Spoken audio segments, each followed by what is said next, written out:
Escape to Ocean City, Maryland, and discover a place that just feels lighter, where every day feels like Saturday and French fries are a food group, where flip-flops are always in fashion and seafood is always in season, where the boardwalk is bustling and the beach is right outside your door, where you can rise with the tide and feel like a kid again. Ocean City, Maryland, somewhere to smile about. Book your trip at oceocean.com. Do you know about all the musical genres that were created by Black musicians? Like jazz, rock and roll, and folk music, to name a few. This Black Music Month, State Farm is celebrating the cultural impact and influence of music created and inspired by Black innovators. Next time you're enjoying a song, trace it back to its origins and see for yourself. Check out the Black Music Forever station on Pandora, brought to you by State Farm. Like a good neighbor, State Farm is there. Welcome to another round of Drawing Board or Miro Board. Today we discuss technical diagramming with systems architect Maya. Let's go. First question. You've spent 10 hours slogging over a sequence diagram that should have taken 5. Drawing board or Miro board? Drawing board. And if I'm being honest, Miro would probably cut that time down by half. You know, with its AI tools and ready-to-go templates.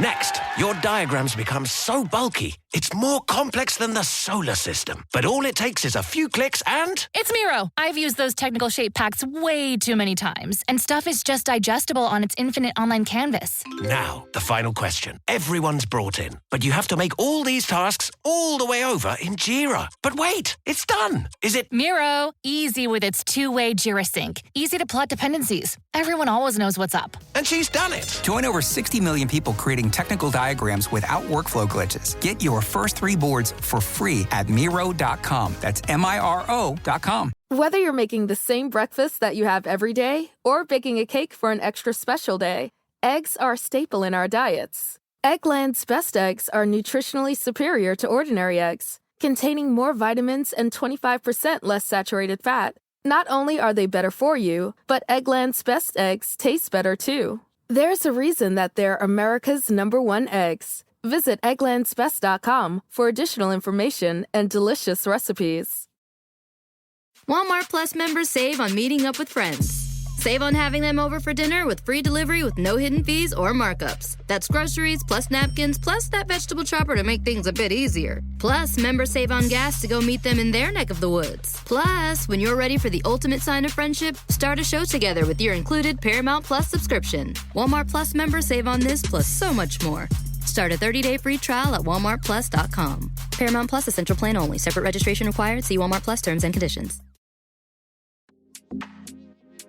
I'm Dr. Fiona Lovely, and this is the Not Your Mother's Menopause podcast. I'm taking the taboos of menopause and perimenopause and bringing light to the dark. No bullshit, no shame.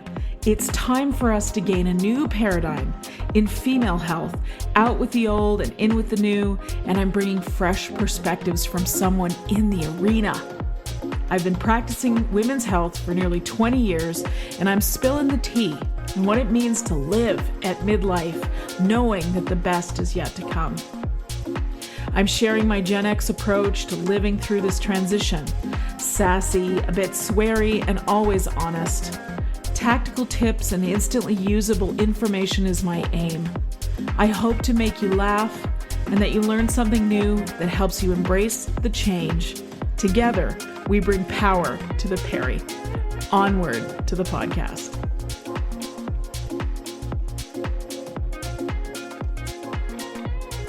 Hello, ladies. Dr. Fiona Lovely on the Not Your Mother's Menopause podcast. I hope you're doing well.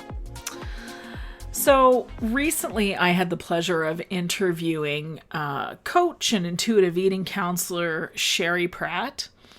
Sherry left an accomplished and successful 25-year career as an IT professional and corporate executive to start her own health coaching business. Her passion is helping women in midlife break free from yo-yo dieting and live comfortably in our bodies without feeling like we're giving up on ourselves or our health.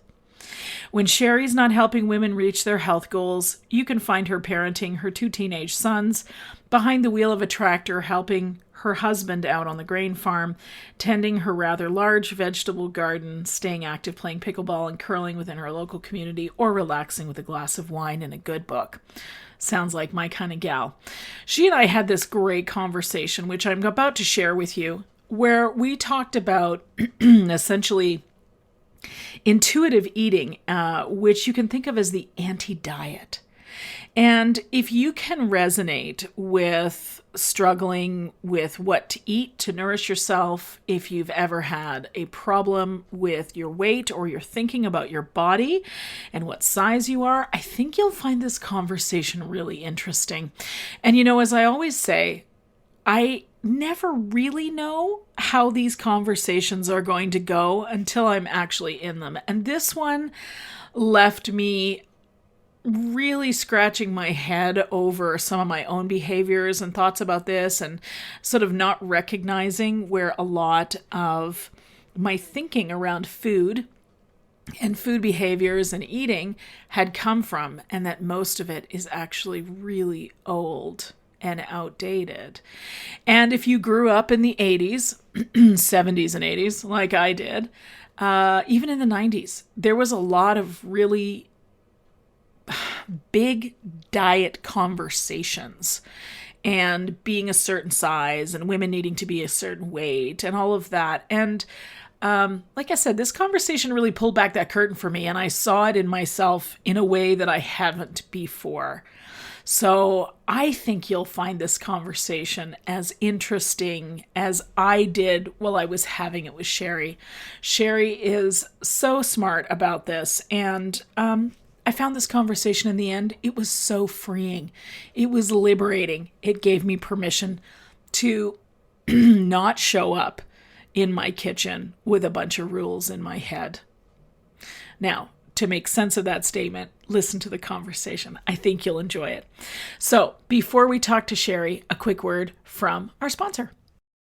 Our next partner is AG1, the daily foundational nutrition supplement that supports whole body health.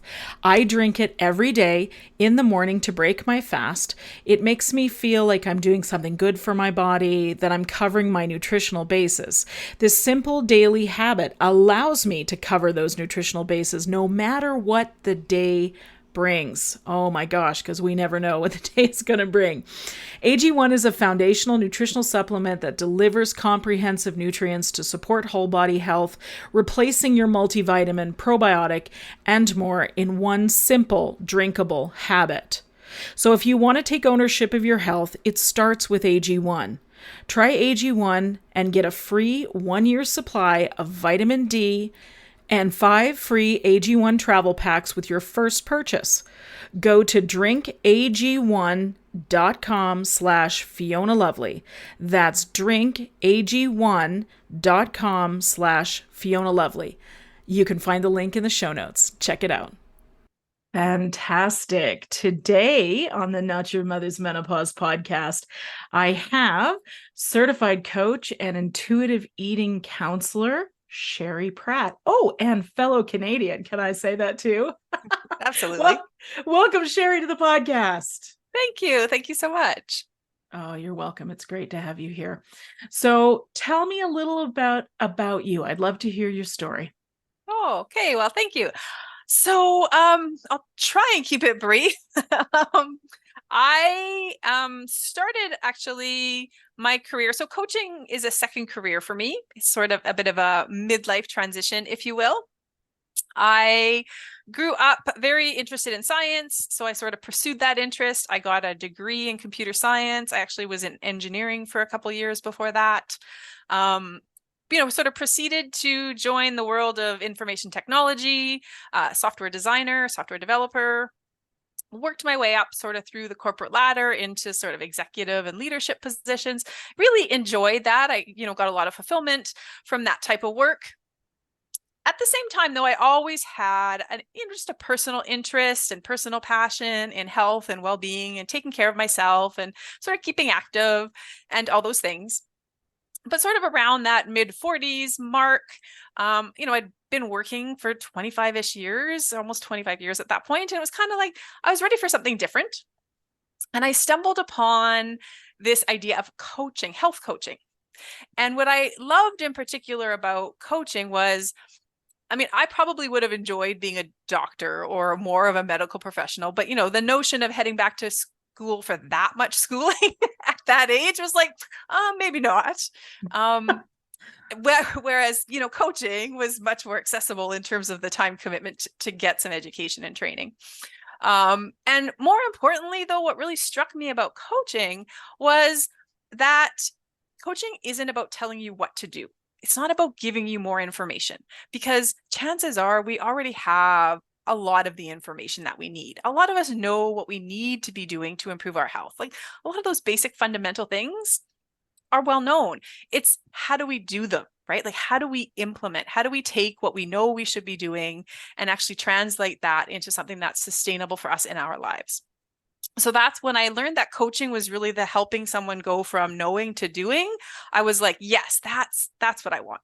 And so I jumped into coaching and took some training. And at first I thought, well, worst case scenario, I'll apply it to myself. And if that's as far as it goes, that's as far as it goes. It's something cool. I love learning. But the more I did it, the more I was like, you know what? I want to switch careers. And this is something that I want to pursue. And so that's kind of what got me here. That's fascinating. So you are an intuitive eating counselor as well as a health coach. Can you tell us about that, please? Yeah. And so that was like a whole nother journey within that original journey. So when I started my health coaching training, it was very much in still that sort of health, I'm going to call it sort of diet culture world. And so, as with so much of the medical system and the health and wellness industry in general, there was definitely a perspective on health is about how you eat, and very much not just how you eat, but also like how your body is, right? Like that thin equals healthy. And very much that in order to be healthy, you should be watching your weight. You should be paying attention to those things. So not just eating healthy for the sake of eating healthy or exercising for the sake of the benefits that you get, but very much with that direction towards looking or having a certain body size. And I don't think that's uncommon in the wellness industry, within the medical even industry today, which is really unfortunate. So I definitely started down that path. And I like to say when I started health coaching, I was definitely on, I call it team diet. Like I was definitely, we should be attempting to change our body. Like we should be attempting to diet for health reasons as much as for weight reasons. Mm-hmm. And it got me caught up in a lot of disordered eating in my own life. And I saw, as I started to coach more and more people, similar patterns of this, preoccupation with weight and, aiming for weight loss more than the actual health benefits. And after, sort of it culminated when I was doing some coaching for the keto diet. Because again, keto seemed like a great idea. But I find that the more rules we place on our food, the more restriction we place on ourselves, the more disordered behaviors come up. And unfortunately, disordered eating behaviors are very normalized and seen as natural nowadays. And so, unfortunate. Go ahead. Yeah, it's just so unfortunate. And what you just said, I felt that exhale from the women listening to the podcast. Like what you said about having those rules and that regimented way we do things. I mean, ultimately, isn't that what our generation was taught when we were kids? This is how you keep a lean body. This is how you look a certain way. And that's a multi-billion-dollar industry. Yes. And I'm sure you bump up against the mindset of that industry all the time, as I do in my work. Talk about that a little bit, please. Oh, it's so pervasive in our culture, right? Like this need to, it's, look a certain way. So, there's definitely, beauty standards, body ideals. I like to say that like those, when we were in our 20s, we couldn't even hold up to them, never mind as we get to our 50s, right? Like it ain't going to happen. But it's so pervasive in terms of expectations, right? It's like, why, when and it starts so young. Like, it starts, the way you look for your grad. It starts with the diets you should go on when you want to get married, right? It starts with, wanting to lose the baby fat after you've had kids. Like, and marketing gets, more and more savvy, right? Wanting to look good naked. And then there's all the stuff that gets targeted at women of our age, right? Like aging and, belly flab now and, bat wing. I'm like, oh my, like, how do they even come up with these terms just to make us, constantly be focused on this? It's heart-wrenching. And so stepping out of that, giving women the ability, and, the great thing about being in your 50s or close to your 50s is that you're ready to finally be like, I don't have to I don't have to pay attention to all that stuff anymore, right? Like, I've lived enough years. I'm starting to get really comfortable with who I am and feeling more and more confident to be able to say, that's not for me anymore, or I'm ready to do something else. Absolutely. And that, I like to say, that reckoning of midlife lets us unhook ourselves from what we think we have to be for other people or to fit into community or society or whatever. Yeah. So something I just thinking of as you're talking is I recently watched The Supermodels on Apple TV. Did you happen to see that? No. It's excellent, by the way. Yes, it is. It's very good. And of course, the supermodels are Christy, Naomi, Linda, and Cindy. So Cindy Crawford. Yeah. All the ones from our generation. Exactly. Right? Exactly. And what I was struck by watching, because of course I was fascinated by all of them when I was, in my 20s, it was the 90s. I mean, it was a big deal, right? Is I'm watching all of these women who are close to 6 feet tall and lean as a branch, and that is their body type. So much as I remember thinking, I want to look like that. And as I look at them now, and of course did all the mental crap to think that I actually could, right? Well, first of all, I'm 5'5", so that's never going to happen, right? Yeah. But that's just not the way my body is built, right? And so I look at them now with my 50-year-old brain and I go, oh, wow, they look so lean, almost too lean. Now, is that a judgment that I'm forming? I don't know, but that is their natural body type. Yes. And it's quite fascinating for me to look at that and go, wow, that was an ideal I held, but unattainable, not achievable for most of us. Mm-hmm. And it's so nice to have, like, to be able to now recognize that was unattainable. Because I think for so many of us, for a really long time, it takes a while to get there, right? Like, we hold this belief that maybe if we can't be exactly like them, we can come pretty darn close. But the truth is, like you said, we can't. Like, so again, the diet industry, the wellness industry will lead us to believe that our weight and our body shape and size is so much within our control.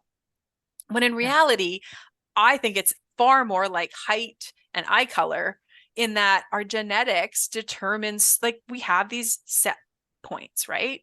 Yes, and absolutely. You fluctuate slightly within them. But if you were, meant to be a certain height, a certain size, have a certain shape of your body, you can't change that. No. Some genetic pieces are within our purview to change, but some of them are just good and set. Yeah, some of them are just good. And what relief in that, and how I could look at my 50-year-old brain could look at these beautiful women, they're still gorgeous, right? And say, fascinating.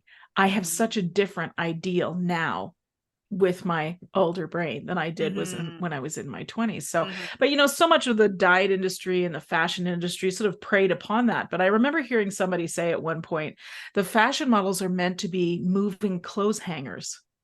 And that changed my ideal of things. Anyways, let's get back to, I do recommend that very much to watch it, because it's fascinating to watch it from our now brains. But so this intuitive eating thing, it's sort of a sidestep to this whole diet mindset that it became like for me, it became the solution to all the disordered eating that I personally experienced. And I see so often in my clients, right? Like this just obsession with food, this feeling like anybody who feels like they're addicted to sugar or feels like who really seem to struggle with emotional eating, or you struggle with these sort of like binge restrict cycles, like you're on your diet and for the, first couple weeks, months, depending on, what's going on, you're able to stick to these really rigid regimes.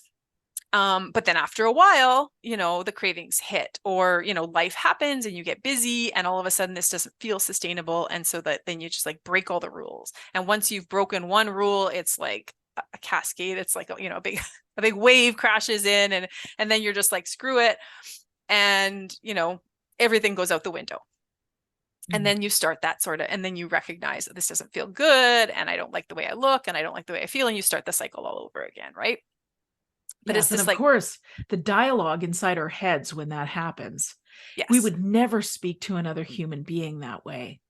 And when you become aware of it, it's just a really important thing to become aware of our inner self-talk when we feel like we failed some sort of arbitrary rule we've set in there.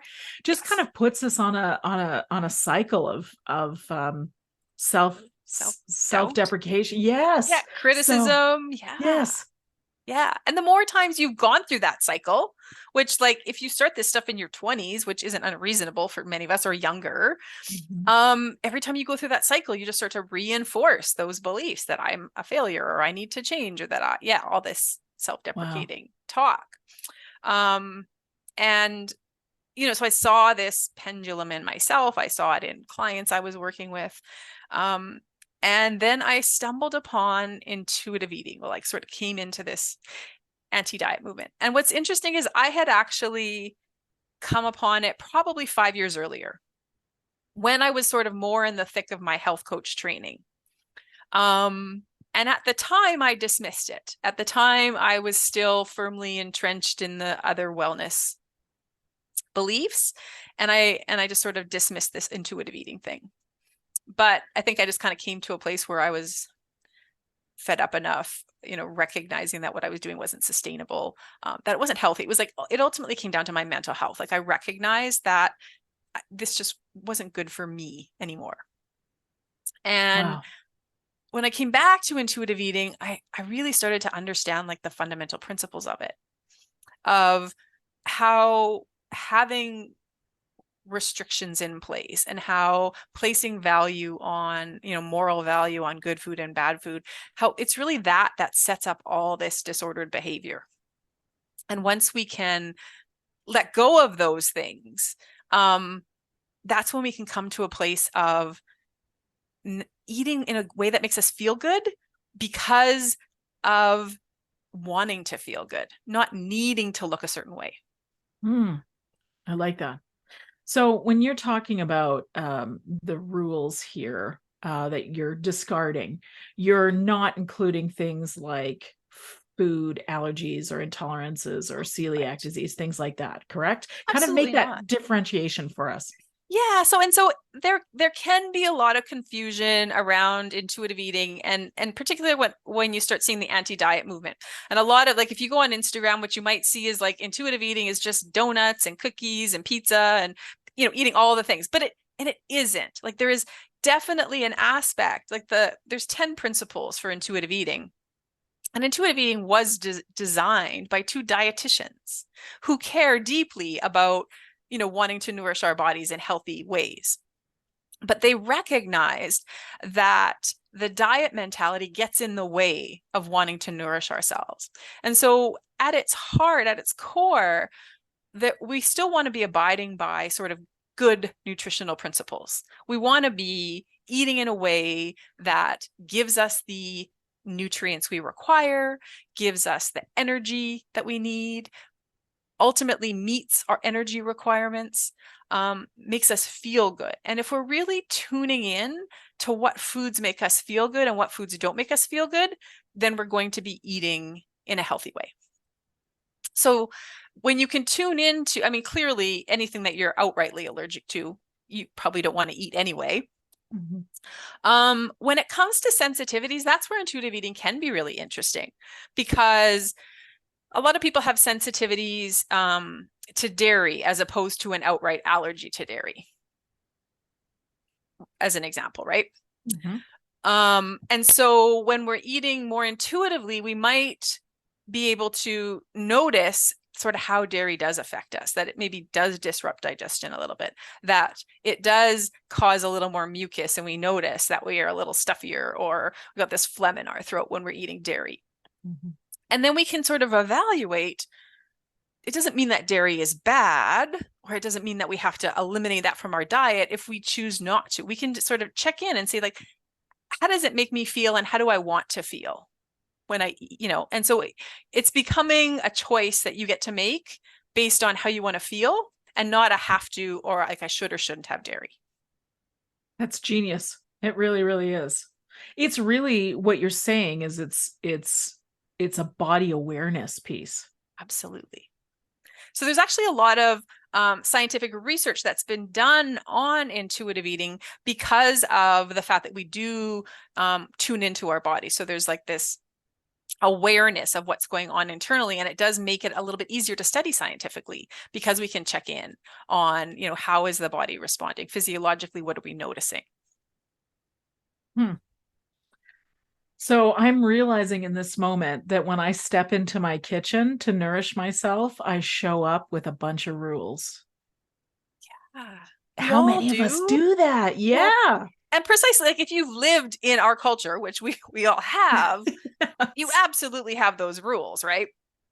And it's a question of starting to recognize those rules and start to be able to acknowledge them as rules and decide then for yourself. So like, what rules would you say that, are most common for you? Yeah. So I always show up with the rule of no gluten because I have an allergy to it.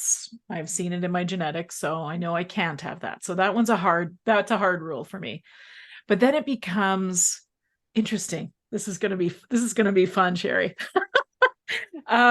It becomes about nourishment, what's available in my fridge and in my cupboard, versus am I just there eating for comfort? Wow. Let's talk about that.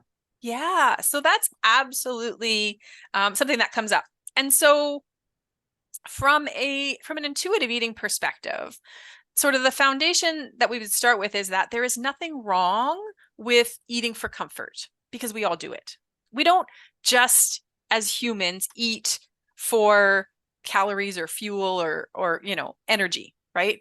We eat as part of culture. We eat as part of pleasure. We eat as part of connection, of building community. And these things are necessary. And part of that is evolution, or our biological need for food. If there wasn't a reward value for food, then we might not eat. And clearly we need to eat to survive. So it's natural that we have these other reasons for eating.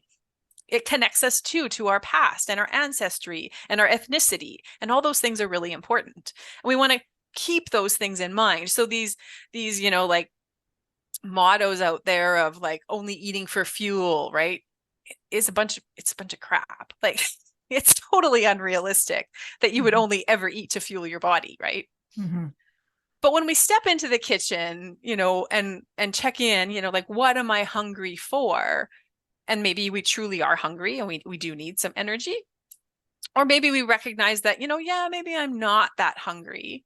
Then it's an opportunity to sort of say, okay, so why am I in the kitchen? What's missing in my life right now?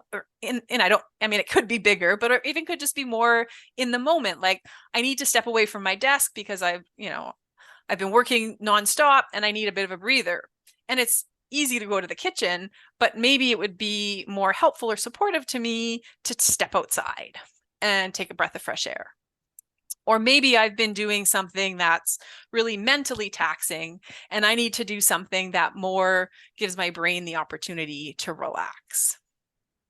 So intuitive eating gives us the opportunity, or just being more mindful and overall gives us the opportunity to, like, what do I really need in this moment? So it's a step into our psychology, and it's a permission to understand that fuel is not just about calories in. Mm-hmm. It's about, do I need to call a friend? Do I need a hug? Do I need to stretch? Do I need to go out to the sunshine? You're right. Fascinating. That's so interesting to me. You know, recently I watched Oprah. She interviewed a number of obesity experts, and they were talking about Ozempic and some of these other GLP-1 agonist, antagonist. Yep. I can never remember which one it is.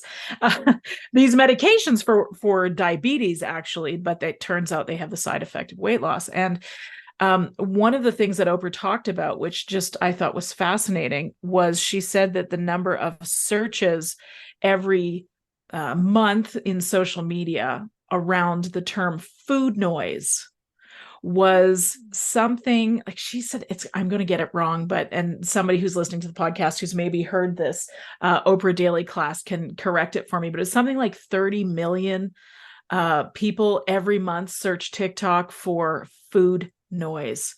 And when they talked about it, ultimately, and I certainly have this, so I know this experience well, but it's that sort of, you're planning your next meal. Now, I can see for me, it came in, I'm eating my breakfast and I'm thinking about what I'm having for lunch. Right. Now, I can see that it came in for me when I figured out I had the celiac genes and I was not very healthy. This was about 10 years ago now. And I had to figure out to plan my meals. Otherwise, if I found myself hungry and not prepared, I was going to eat something that I wasn't, that I shouldn't have. Right. And again, that rule is a hard rule for me just because of what I know about, human physiology, etc.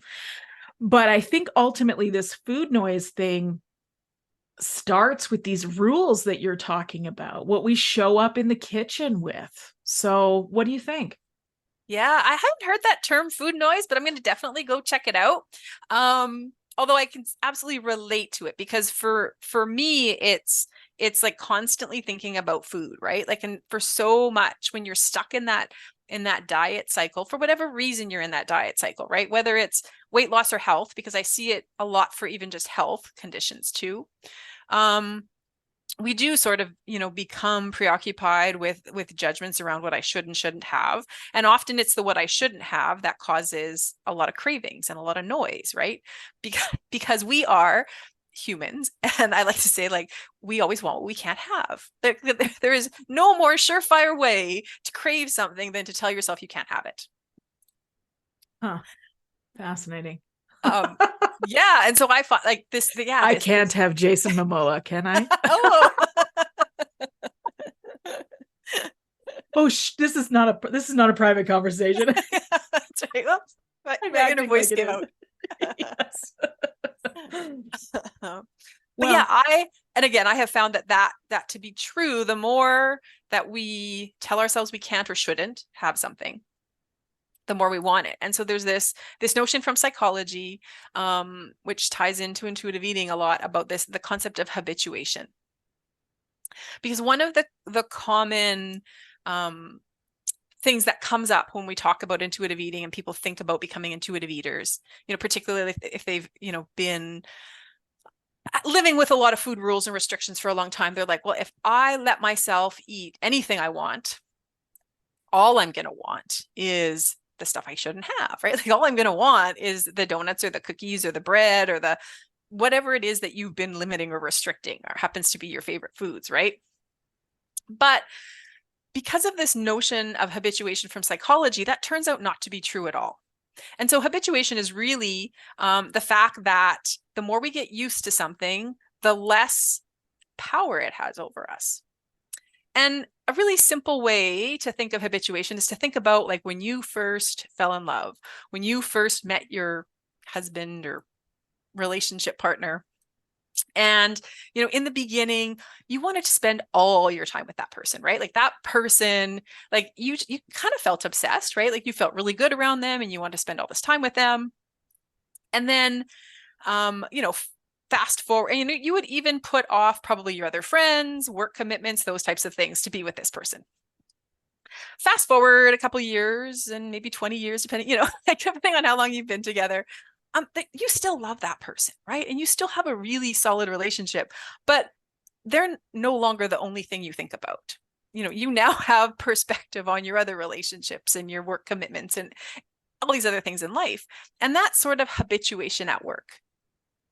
And the same happens with food. Once we start to give ourselves unconditional permission to eat those foods that we think we shouldn't have, they become less interesting to us. Interesting. So where does intermittent fasting fit on all of this? Because I talk about it a lot. It's one of my favorite levers to pull for my own health in particular. And I think the power in it, looking at the science and knowing the sort of neurobiology, is that we give our digestive systems a break, and we allow the brain to switch to its alternate fuel source if we're doing fasting long enough. Now, listen, there's a lot of rules with fasting, and I have seen that become disordered eating in a lot of cases. And so when I'm counseling on it, in fact, I just did the other day for my course enrollees, my course students, is like, here's the rules, but then here's how you can make it your own, which I think is really important. So how do we take then, let's say, the very powerful research, the very powerful science that says autophagy and potentially ketosis is a really important thing for brain health, which is a huge subject for women at midlife, because this is when those sort of later years decline can happen. How do we take those rules and put it into this framework of intuitive eating, please? Yeah, and that's a really tough one. And I think where I would start is with giving people permission to you don't have to do this. There are lots of things you can do for your health, right? There are probably there's lots of research showing lots of different things being beneficial for certain people. But you are your own unique individual, and that doesn't mean that it's right for you. And I think that's probably a really important thing to do, like regardless of what the research says. Like the research also says, you should be doing a certain amount of exercise, or you should be doing these other things. And so being able to decipher what is going to be good for you mentally, physically, emotionally is, I think, the starting point. So you need to know, where am I in my relationship with food, and is fasting going to be healthy for me? Like, I know I did fasting when I was coaching people on keto. And I know that I am not currently healed enough. Like, I have done a lot of healing on my disordered eating, but if I were to try fasting right now, it would come crashing down on me. Like, I am not healed enough to go back to fasting. And I know all the science too. And I believe all the science, and I trust it, and I see it. And I do lots of things in my life to be healthier. And that's one that I just have to personally make the decision that it's not right for me. So I think that's the starting point. The second point would be to, so again, if you were going to do this from an intuitive perspective, you have to really be checking in with, how am I feeling? Am I feeling good while fasting, or am I following a rigid rule? And what makes sense to me, because I also know, from the science of fasting, there's a lot of information around, for women timing fasting more so with their hormone cycles, and that can be really powerful. And so if you're not currently having a lot of hormone cycles anymore, it doesn't matter as much. But if you are, fasting at certain times of the month can just like make it even harder, right? Like fasting when you're in that later phase of your cycle is almost a recipe for disaster, because you just need more energy, and you need more comfort and support. So it's even attempting to fast at that point in your cycle is going to be really challenging. And that's where the more you can connect with what's going on internally, your body, and being aware of your mind, being aware of the thoughts. Am I doing this because I think I have to? Or am I doing this to rigidly follow a rule? Am I doing this from a place of perfectionism? Am I doing this from a place of wanting to change the shape of my body? Or am I doing this from a place that's, I'm really feeling benefits and it feels good? So you just gave a whole lot of us permission on a way that I don't think we've really had it before. So thank you. Oh, thank you. It's a softness you're inviting. Absolutely. So much, like, I think so much of this journey is just recognizing and being kind to yourself. like really starting to offer, I like to say starting to offer like that mothering or that nurturing thing we're so willing to give to others, to start to be willing to give that to ourselves. Oh, wow. Wow. Permission. I love it. Permission, softness. Mother yourself the way either you mother your own children or you wish you had been mothered. Absolutely. Wow, we're learning so much about this whole mothering thing, aren't we? Okay. It's like everything else. There's these shades of gray. For me, I tend to be a fairly black and white thinker, but then I listen to you. Me too. Yes. And well, of course, IT, right? Literally, it's binary system, right? So I listen to you and I go, oh, right. Why haven't I looked at it that way and seen that softness and seen that it's not just it's on or it's off, but then there's this whole spectrum in between, right? So thank you. I so deeply, personally and professionally, thank you for sharing those lessons, because so powerful. Yeah, but it's so hard. Like for those of us that, maybe it's our generation too, but you grow up and so much is black and white is comfortable in many ways, right? And even as humans, it's our nature to want to categorize things, to want to create systems, right? And then if you get personality types like mine, like that are more analytical and that, who thrive under structure, we can fall into these traps much more easily. Oh my goodness. Yes. You get the rules, and I like to follow, because I'm a rule follower, right? I like to follow rules. It feels good, and you get rewarded societally from following rules, right? So yeah, it's having all of a sudden awareness of all these patterns and thinking about, okay, so how do I work with my personality, work with these patterns, but in a way, like you said, giving yourself permission to see and act a little bit differently too. So incredibly powerful. Thank you. So what is one thing that any of us can do today to start to step into this idea, the softness of being more intuitive with what we nourish ourselves with and less rule bound? Yeah, that's a great question.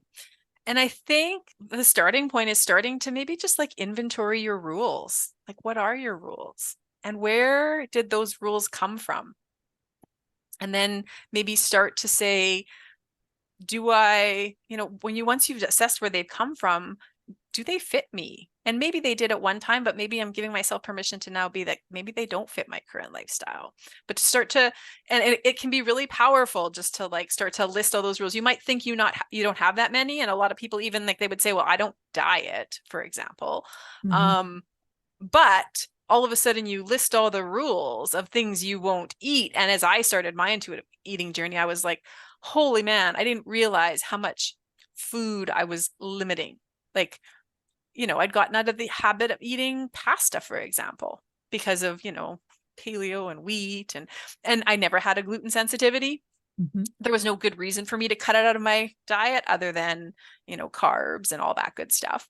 And, when I put it back in, I'm like, I don't mind pasta. Pasta I enjoy, but I don't love it. It's not like I needed it, but putting it back in was just nice. It was like, oh, there's more variety of things I can eat. And it does take less time than making like spaghetti squash noodles instead or something, or I can eat the same thing as everybody else at the table. Right. And so just starting to challenge, what are all my food rules is a good place. Ooh, I love the idea of writing them down. Oh, that's good. That's so good. Oh, Thanksgiving weekend, as we're recording this in Canada, it's about to be Thanksgiving weekend. So it's like one of those ultimate times where food rules just rear their ugly heads. Well, and it's the rules, and then it's the judgment around the rules. Like that's really the harmful part, right? Yes. What you said about pasta, what it made me think of is I remember hearing again back in the 90s, was that just don't look at a potato like a vegetable. Look at it like a cube of sugar. You remember that one? Yeah. Now, of course, we had so much disordered eating back then. We just didn't realize it. Well, I think we have as much or more today. Interesting.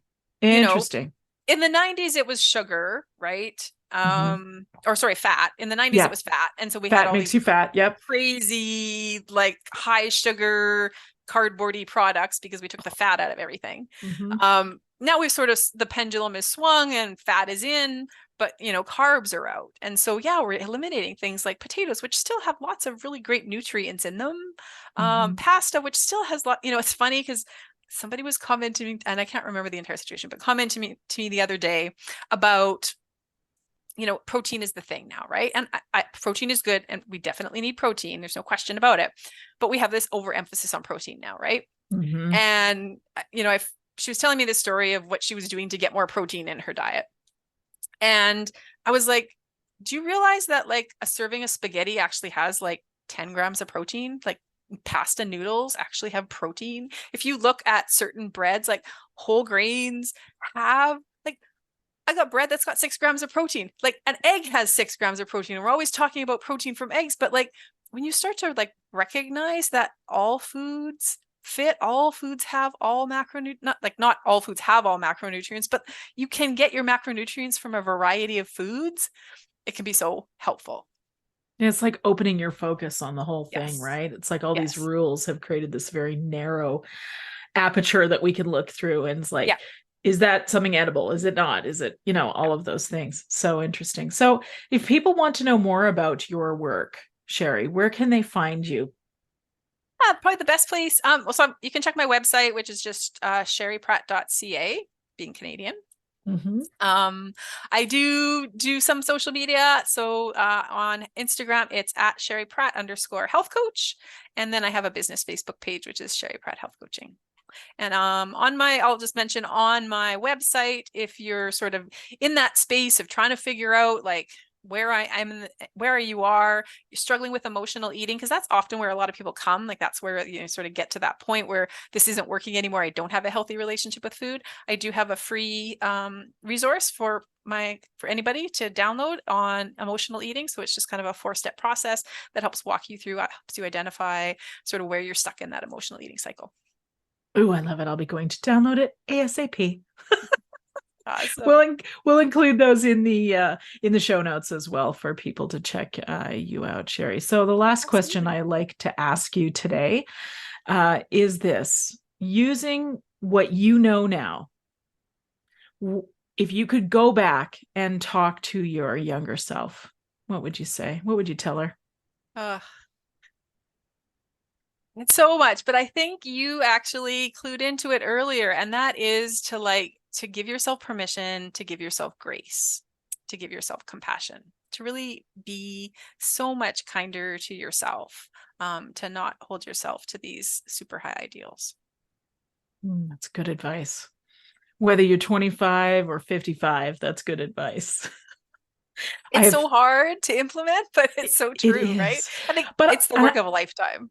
It is absolutely the work of a lifetime. And I think, when we're younger, we have the push-pull of the hormones that are putting us into we've got to, behave in a certain fashion for reproduction. And when that goes away with menopause, we get to make a different choice. So thank you for helping to empower my listeners a different way of looking at the way we nourish ourselves. Thank you. Thank you. The views and nutritional advice expressed by Dr. Fiona Lovely are not intended to be a substitute for conventional medical service. If you have or suspect that you have a medical problem, promptly contact your healthcare provider. No information offered here should be interpreted as a diagnosis of any disease, nor an attempt to treat or prevent or cure any disease or condition. As with any new advice or program, you should always contact your healthcare provider prior to starting anything new. Thank you.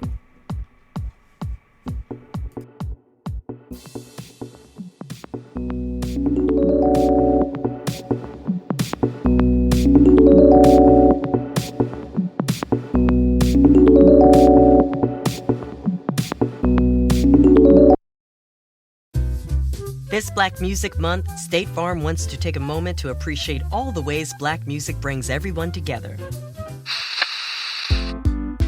From the Saturday morning soundtrack that gets the whole family cleaning the house, to the beats at the block parties that bring the whole community together. Celebrate the impact of Black music this month and beyond with State Farm. Like a good neighbor, State Farm is there. Welcome to another round of Drawing Board or Miro Board. Today, we talk brainstorms with UX designer Brian. Let's go. First question. You thought you'd see everyone's idea in the team brainstorm, but you've got a grand total of 1. Drawing board or Miro board? Drawing board, right? Because in Miro, the team can add ideas now or later. And with privacy mode, we can keep them anonymous until they're good to share. Correct. Next, you need the best way to explain your idea, but all you have is a few sticky notes. Drawing board or Miro board? Drawing board, because, in Miro, I could record videos, add text, images, links, and digital sticky notes, of course, present my thoughts the way I want. Right again. Now, you're looking for a past idea you thought was just genius. Only you could find... Oh, there it is. Drawing board or... Miro! All our finished and unfinished work lives in one place. And he's won. Join over 60 million people getting ideas noticed in Miro brainstorms. Get your first 3 boards for free at Miro.com. That's Miro.com. Whether you're making the same breakfast that you have every day or baking a cake for an extra special day, eggs are a staple in our diets. Eggland's best eggs are nutritionally superior to ordinary eggs, containing more vitamins and 25% less saturated fat. Not only are they better for you, but Eggland's best eggs taste better too. There's a reason that they're America's #1 eggs. Visit egglandsbest.com for additional information and delicious recipes. Time for a quick break to talk about McDonald's. With this great deal, you'll never skip breakfast again. Now at McDonald's, get 2 sausage McMuffin with egg sandwiches, 2 bacon, egg, and cheese biscuit sandwiches, or 1 of each for just $5. That's right, $5 for 2 of your favorite breakfast items. So head to McDonald's for a delicious breakfast for just $5. Price and participation may vary. Single item at regular price. Cannot be combined with any other offer or combo meal.